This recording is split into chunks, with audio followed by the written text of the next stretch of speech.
എനിക്കുണ്ടായ ഒരു അനുഭവം നിങ്ങൾക്ക് വരാൻ പാടില്ല. എല്ലാവരും ആ ഒരു വല്ലാത്തൊരു അവസ്ഥയിലൂടെയാണ് കടന്ന് പോയത്. ഒരു സെക്കൻഡ് കൊണ്ടായിരിക്കുള്ളൂ എല്ലാം മാറി മറിയുന്നത് ലൈഫിൽ. എനിക്ക് നിങ്ങളോട് മെയിനായിട്ട് പറയാനുള്ള കാര്യം, ഹായ് ഗായ്സ്, എന്തുണ്ട് വിശേഷം? എല്ലാവർക്കും സുഖല്ലേ? നമ്മൾ കുറേ ദിവസമായി കണ്ടിട്ടില്ലേ? നമ്മൾ വീഡിയോസ് ഇട്ടിട്ട് ഇപ്പോൾ ഏകദേശം ഒരു 3 മാസത്തോളമായിട്ടുണ്ട്. അപ്പോൾ അത് എന്തുകൊണ്ടാണെന്ന് ഞാൻ നിങ്ങളോട് പറയാൻ ബാധ്യസ്ഥനാണല്ലോ. അപ്പോൾ അങ്ങനെ ചെയ്യുന്നൊരു വീഡിയോ ആണ്. അപ്പോൾ ഞാൻ ബേസിക്കലി കുറച്ച് നാളായിട്ട് ഹോസ്പിറ്റലൈസ്ഡ് ആയിരുന്നു.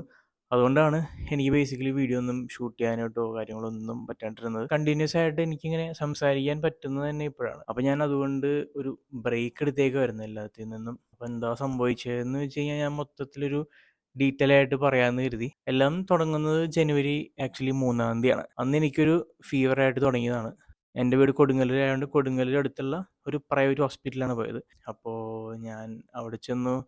അവിടെ ആദ്യം കാഷ്വാലിറ്റിയിലാണ് കാണിച്ചത്. ചെന്നിട്ടും എൻ്റെ അസുഖം കാര്യങ്ങളും മാറുന്നുണ്ടായില്ല. അവിടുത്തെ മരുന്ന് എനിക്കൊരു വീക്കിലേക്ക് തന്നു. ബട്ട് കഴിച്ചിട്ടൊന്നും അങ്ങനെ വലിയ ചേഞ്ചസ് ഒന്നും ഉണ്ടായില്ല. മെയിനായിട്ട് എനിക്കുണ്ടായെന്ന് പറയുന്നത് പനിയല്ലാണ്ട് എനിക്കുണ്ടായത് ചെസ്റ്റ് ടൈറ്റ്നസ് ആയിരുന്നു. കാരണം എനിക്ക് നിൽക്കാനോ ഇരിക്കാനോ ഒന്ന് ചരിഞ്ഞ് നിൽക്കാനോ പോലും പറ്റില്ലായിരുന്നു. അതുപോലത്തെ ഒരു അവസ്ഥയായിരുന്നു. ഭയങ്കര ബുദ്ധിമുട്ടായിരുന്നു ഈ ഒരു ചെസ്റ്റ് പോർഷനിൽ. ഒരു തുമ്മൽ വന്നാൽ വരെ ഭയങ്കര ബുദ്ധിമുട്ടായിരുന്നു ഇവിടെ. അപ്പോൾ അങ്ങനത്തെ ഒരു രീതിയിലായിരുന്നു ഞാൻ അവിടെ ചെന്ന് കണ്ടതും സംസാരിച്ചതും എല്ലാം. വേറെ റിസൾട്ടും കാര്യങ്ങളൊന്നും ഇല്ലാത്തതുകൊണ്ട് നമ്മൾ വീണ്ടും ചെന്ന് എന്നിട്ട് സെയിം കാര്യങ്ങൾ പറഞ്ഞു. എന്നിട്ട് പറഞ്ഞു നമുക്ക് എന്തെങ്കിലും ടെസ്റ്റ് കാര്യങ്ങൾ ചെയ്യണമെങ്കിൽ ചെയ്യാം എന്നുള്ളതിൽ ഞാൻ പറഞ്ഞു. അപ്പോഴാണ് അവിടുന്ന് പറയുന്നത് എന്നാൽ നമുക്ക് എക്സ്റേ എടുക്കാം എന്ന് പറഞ്ഞിട്ട്, കുറേ വർഷം അവിടെ എക്സ്പീരിയൻസ് ഉള്ള ഒരു മെയിൻ ആയിട്ടുള്ള ഡോക്ടറുണ്ട്. അപ്പോൾ ആ ഡോക്ടറിൻ്റെ അടുത്താണ് ഞാൻ കണ്ടിരുന്നത്. അപ്പോൾ ഡോക്ടർ വന്നിട്ട് എൻ്റെ എക്സ്റേ ഒക്കെ എടുത്തു, ചെക്ക് ചെയ്ത് ഒരു കുഴപ്പമില്ലെന്ന് പറഞ്ഞു. ഈ എക്സ്റേ ചെയ്തിട്ടും എൻ്റെ അസുഖം എന്താണെന്ന് ഡയഗ്നോസ് ചെയ്യാൻ അവർക്ക് പറ്റുന്നുണ്ടായില്ല. സോ അങ്ങനെ അവിടെ അഡ്മിറ്റ് ആക്കാം എന്നുള്ള രീതിയിൽ അഡ്മിറ്റായി. ട്രിപ്പൊക്കെ ഇട്ട് അവിടെ ആ ഒരു ദിവസം കിടന്നു. എന്നിട്ടാണ് എനിക്ക് വലിയ ചേഞ്ചസോ കാര്യങ്ങളോ ഒന്നും തന്നെ ഇല്ല. അപ്പോൾ ഈ ഈ ഒരു ഇത് ഇപ്പോഴും കൺസിസ്റ്റൻ്റ് ആയിട്ട് ആ ഒരു സെയിം പെയിനും കാര്യങ്ങളൊക്കെ ഇങ്ങനെ പോയിക്കൊണ്ടിരിക്കുകയാണ്. എന്നിട്ട് അവിടെ നമ്മൾ നേരെ പോയത് ആസ്റ്റർ മെഡ് സിറ്റിയിലാണ്. അന്ന് രാത്രി ആംബുലൻസിലാണ് പോയത്. അപ്പോൾ എനിക്ക് ഒട്ടും പറ്റണ്ടായില്ല അവിടെ കിടന്നിട്ട്. ആ പോയൊരു ആംബുലൻസ് യാത്രയെന്ന് പറഞ്ഞാൽ ഞാൻ ജീവിതത്തിൽ ഒരിക്കലും മറക്കാത്തൊരു ലെവൽ ഓഫ് യാത്രയായിരുന്നത്. എന്ന് വെച്ചാൽ ഒന്നാമത് റോഡ് ഭയങ്കര മോശമാണ്. കൊടുങ്ങല്ലൂരിൽ നിന്ന് എറണാകുളം പോകുന്ന റോഡ്. പിന്നെ ആ ഒരു ഓടിക്കലാണെങ്കിലും ആംബുലൻസിലാണെങ്കിലും എനിക്ക് കിടക്കാനും പറ്റില്ല, ഇരിക്കാനും പറ്റാത്ത ആ ഒരു വല്ലാത്തൊരവസ്ഥയിൽ ഇങ്ങനെ അങ്ങ് പോയിക്കൊണ്ടിരിക്കുകയാണ്. അതിൽ ലാസ്റ്റ് ഫ്യൂ മൊമെൻറ്റ്സ് ആണെന്ന് വരെ ഞാൻ ചിന്തിച്ചു പോയി. അത്രയ്ക്ക് ഭയങ്കര ഒരു അവസ്ഥയിലായിരുന്നു ഞാൻ കടന്നു പോയിക്കൊണ്ടിരുന്നത് വെച്ചത്. ഇപ്പോഴാ ഒരു ആംബുലൻസ് റൈഡ് ഓർക്കുമ്പോൾ ശരിക്കൊരു ട്രോമ പോലെയായി എനിക്ക്. അങ്ങനെ നമ്മൾ അവിടെ നിന്ന് ഇറങ്ങി ആസ്റ്റർ മെഡ് സിറ്റിയിലെത്തി. അവിടെ എത്തി അവിടുത്തെ വീൽ ചെയറിലൊന്നും ഇരുന്നപ്പോൾ തന്നെ എന്തോ ഒരു ഇൻഡ്യൂഷൻ ഇങ്ങനെ വന്നു, ലൈക്ക് ഞാൻ ഇനി രക്ഷപ്പെടും. അങ്ങനത്തെ ഒരു വിശ്വാസം അവിടെ എത്തിയപ്പോൾ ഞാൻ അറിയാതെ എൻ്റെ ഉള്ളിലേക്ക് ഇങ്ങനെ വരണമായിരുന്നു ആക്ച്വലി. അവിടെ ചെന്നപ്പോഴാണ് നമുക്ക് എന്താണ് കാര്യം മനസ്സിലായത്. എൻ്റെ ചെസ്റ്റിൽ ഇൻഫെക്ഷൻ വന്നിട്ട് അത് വേറെ എൻ്റെ ഇൻറ്റേർണൽ ഓർഗൻസിലോട്ട് സ്പ്രെഡ് ആവേണ്ടിയിരുന്നു. അതായത് ഇൻഫെക്ഷൻ വന്ന് ഇൻഫ്ലമേഷൻ കാരണം എൻ്റെ ഹാർട്ടിൻ്റെയും ലങ്സിൻ്റെയും ചുറ്റും ഫ്ലൂയിഡ് ഫോമായി കിടക്കണമായിരുന്നു. മെയിനായിട്ട് ലങ്സിലായിരുന്നു. അപ്പോൾ ലങ്സിനെ ആക്ച്വലി എക്സ്പാൻഡ് ചെയ്യാനും കോൺട്രാക്ട് ചെയ്യാനും പറ്റാത്തൊരു ലെവലിൽ ആ ഒരു ഫ്ലൂയിഡ് വന്ന് നിൽക്കണ കൊണ്ടായിരുന്നു എനിക്ക് ആ ഒരു ടൈറ്റ്നസ് വന്നിരുന്നത്. അപ്പോൾ അതുകൊണ്ടാണ് ഞാൻ ഇത്ര നാൾ എനിക്ക് കുറേ കിടന്ന് അനുഭവിക്കേണ്ടി വന്നിരുന്നത്. ഇൻഫെക്ഷൻ റേറ്റ് ഭയങ്കര ഹൈ ആയിരുന്നു. വൈറൽ ഇൻഫെക്ഷൻ മൂലമാണ് എൻ്റെ ഇത് തുടങ്ങിയത് കേട്ടോ. ബേസിക്കലി കുറച്ചും കൂടി കഴിഞ്ഞിരുന്നെങ്കിൽ എൻ്റെ ഇൻഫെക്ഷൻ വേറെ ഇൻറ്റേർണൽ ഓർഗൻസിനും സ്പ്രെഡായി കൊളാപ്സ് ആവുന്ന ലെവൽ വരെ എത്തുന്നതാണ് ഡോക്ടർ എന്ന് പറഞ്ഞത്. ശരിക്കൊരു സീരിയസ് കണ്ടീഷൻ തന്നെയായിരുന്നു എൻ്റെ. കറക്റ്റ് സമയത്ത് അവിടെ എത്തിച്ചത് കൊണ്ടാണ് ഞാനിപ്പോഴും നിങ്ങളുടെ മുന്നിൽ ഇരിക്കുന്നതെന്നാണ് ഞാനിപ്പോഴും വിശ്വസിക്കുന്നത്. അപ്പോൾ എൻ്റെ മെഡിക്കൽ കണ്ടീഷൻ എന്ന് പറയുന്നത് pericardial effusion and acute sepsis എന്നൊരു മെഡിക്കൽ കണ്ടീഷനാണ്. ഞാൻ ശരിക്കും പറഞ്ഞ ഒരു 8 ഡേയ്സോളം ICUവിലായിരുന്നു. ഒരു വല്ലാത്തൊരു സിറ്റുവേഷനും കുറേ റിയലൈസേഷൻസ് ഉണ്ടാക്കി തന്ന കുറച്ചധികം ദിവസങ്ങളായിരുന്നു കഴിഞ്ഞു പോയത്. ഇന്ന് എൻ്റെ ഇപ്പുറത്തുള്ള ആൾ, ഇന്നലെ കണ്ട ആളൊന്നും ഇന്ന് ഉണ്ടാവില്ല, മരിച്ചു പോയിട്ടുണ്ടാവും. ഓരോ കാരണങ്ങൾ. ഇപ്പുറത്ത് വേറെ ഓരോ ആളുകൾ, ഇന്ന് കണ്ട ആൾ നാളെ കാണുന്ന ഒരു ഇതുമില്ല. വല്ലാത്തൊരു അനുഭവം തന്നെയായിരുന്നു മൊത്തത്തിൽ. All thanks to my doctors, especially Praveen doctor, Abraham Paul and all the nurses. I am more than blessed. അപ്പോൾ ഞാനപ്പോൾ ഇത് ശരിക്കും ഇതൊരു സെക്കൻഡ് ലൈഫാണെന്നാണ് ഞാനിപ്പോഴും വിശ്വസിക്കുന്നത്.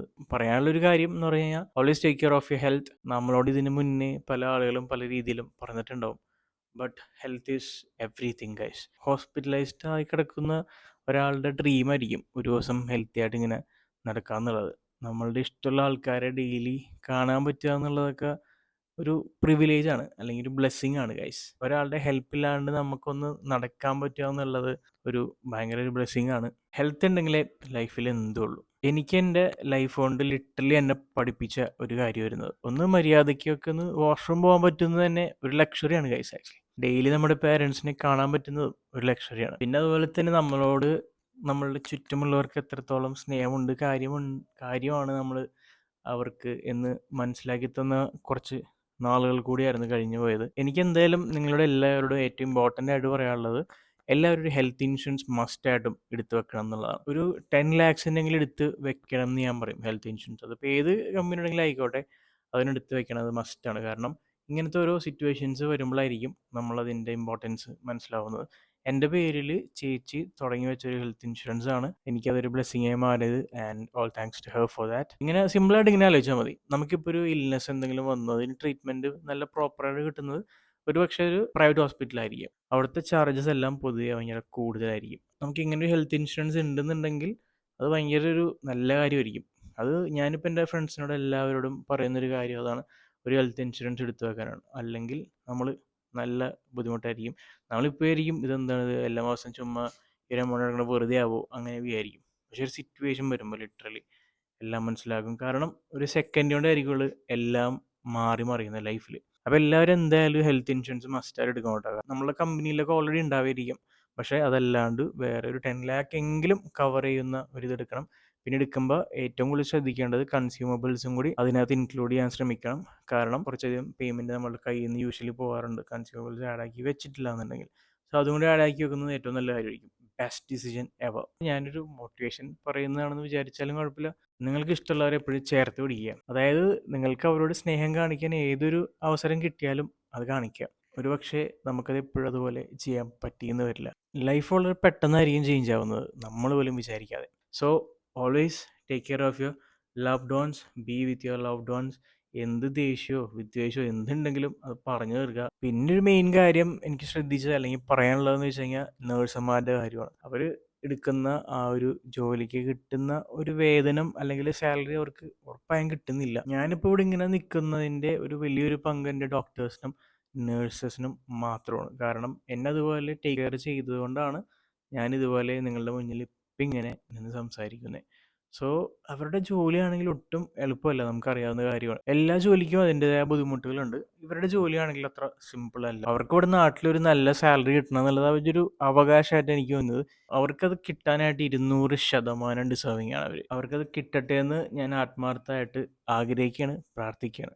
ആ സമയത്ത് ബോഡിയിലൂടെ കുറേ ടെസ്റ്റും കാര്യങ്ങളൊക്കെ, ഈ പെറ്റ് സ്കാൻ അങ്ങനെ ഓരോ സ്കാനും എക്സ്റേസും കാര്യങ്ങളും പോയിക്കൊണ്ടിരുന്നതുകൊണ്ട് ഫോണോ കാര്യങ്ങളോ ഒന്നും ആ സമയത്ത് ഞാൻ നോക്കിയിരുന്നില്ല. അപ്പോൾ ആ സമയത്ത് എന്നെ അന്വേഷിച്ചതും എനിക്ക് ഫോൺ അറ്റൻഡ് ചെയ്യാൻ പറ്റാത്ത ആ ഒരു സിറ്റുവേഷൻ കാരണം എൻ്റെ ഏറ്റവും അടുത്തുള്ളവരോട് കാര്യങ്ങൾ ചോദിച്ചറിഞ്ഞ കുറേ പേരുണ്ട്. അപ്പോൾ ഈ ഒരു സിറ്റുവേഷനിൽ എൻ്റെ കൂടെ നിന്ന എൻ്റെ ഫാമിലി, എൻ്റെ fiancé and her family and my friends and my colleagues, ഞാൻ ആരെങ്കിലും പറയാൻ വിട്ടുപോയിട്ടുണ്ടെങ്കിൽ എല്ലാവർക്കും താങ്ക് യു.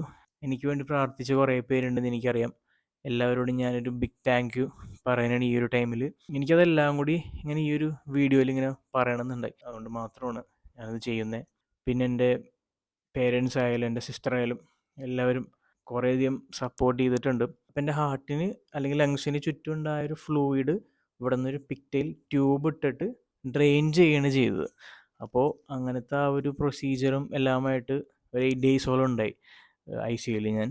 ഒരു ഒരു ഒരു എക്സ്പീരിയൻസ്, ഒരു അനുഭവം എന്നുള്ള രീതിയിലാണ് ഞാനതിനെ ഇപ്പോഴും കാണുന്നത്. അപ്പോൾ ആ ഒരു പിക്ടെയിൽ അല്ലെങ്കിൽ സൈഡിൽ നിന്ന് ട്യൂബ് ഡ്രെയിൻ ചെയ്യണമെന്ന് ഞാൻ പറഞ്ഞല്ലോ, അത് ചെയ്യാൻ വേണ്ടിയിട്ട് ആക്ച്വലി നമ്മൾ സൈൻ ചെയ്ത് കൊടുക്കണം. ഈ ഹോസ്പിറ്റലോ അതോ മാനേജ്മെൻറ്റോ ഇതായിരിക്കില്ല. അപ്പോൾ ആ സമയത്തൊക്കെ അത് എഴുതുന്ന സമയത്ത് എൻ്റെ അപ്പച്ചനാണ് അത് എഴുതി കൊടുത്തത്. അപ്പോൾ ആ സമയത്തൊക്കെ ഭയങ്കര സങ്കടപ്പെട്ടിട്ടാണ് അവർക്ക് എഴുതി കൊടുത്തതെന്ന് എന്നോട് ചേച്ചി ഈ അടുത്ത് പറഞ്ഞപ്പോഴാണ് ഞാൻ അറിയണത്. സോ എല്ലാവരും ആ ഒരു വല്ലാത്തൊരവസ്ഥയിലൂടെയാണ് കടന്നു പോയത്. സോ എനിക്ക് വേണ്ടി പ്രാർത്ഥിച്ച എല്ലാവർക്കും a big thank you from the bottom of my heart.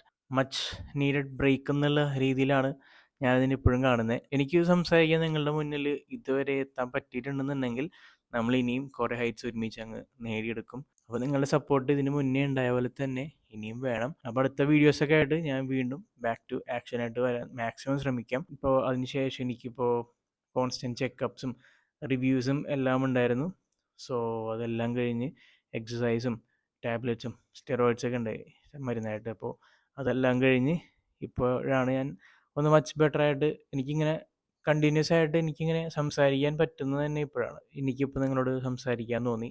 Big thank you to my doctors, nurses and ഹോസ്പിറ്റലിൽ ഞാൻ ICUലായിരുന്ന സമയത്താണെങ്കിലും അതിന് ശേഷം ഞാൻ റൂമിലോട്ട് അഡ്മിറ്റ് ആയ സമയത്താണെങ്കിലും എന്നെ ടേക്ക് കെയർ ചെയ്ത എല്ലാവർക്കും, എൻ്റെ ഫാമിലി, അതുപോലെ തന്നെ എൻ്റെ ഫിയാൻസെ, എൻ്റെ ഫാമിലി, കസിൻസ്, അങ്കിൾമാർ, ആൻറ്റിമാർ, എൻ്റെ friends, colleagues, my manager, she was constantly checking on me. എനിക്ക് വേണ്ടി പ്രാർത്ഥിച്ച എല്ലാവർക്കും ഒരു വലിയൊരു താങ്ക് യു ഞാൻ പറയുന്നതാണ്. അതൊരിക്കലും അങ്ങനെ മറക്കാൻ പറ്റില്ല. ആരെങ്കിലും മിസ്സായി പോയിട്ടുണ്ടെങ്കിൽ എന്നോട് ക്ഷമിക്കുക. നമുക്കിനിയും കുറേ കാര്യങ്ങൾ നേടാനുണ്ട്. So let's do this together. It was an experience, it was another chapter. അപ്പോൾ ഞാൻ എപ്പോഴും എൻ്റെ വീഡിയോസിൽ പറയുന്ന പോലെ ഹാപ്പി ശാന്തിയായിട്ടിരിക്കുക. എല്ലാവരും കുറച്ച് കാര്യങ്ങൾ ശ്രദ്ധിക്കാൻ പറഞ്ഞാൽ ശ്രദ്ധിക്കുക. ആൻഡ് നിങ്ങൾ ഇവിടം വരെ ഈ വീഡിയോ കണ്ടിട്ടുണ്ടെങ്കിൽ thank you all. So thank you guys, thank you for everything, thank you for watching. കുഴപ്പമൊന്നുമില്ല, സെറ്റല്ലേ? I'm feeling my way through the quiet, trying to find where I belong. Don't know how far I've got to go, but I know I've got to stay strong. People say I'm dreaming too loud, that maybe I should slow it down.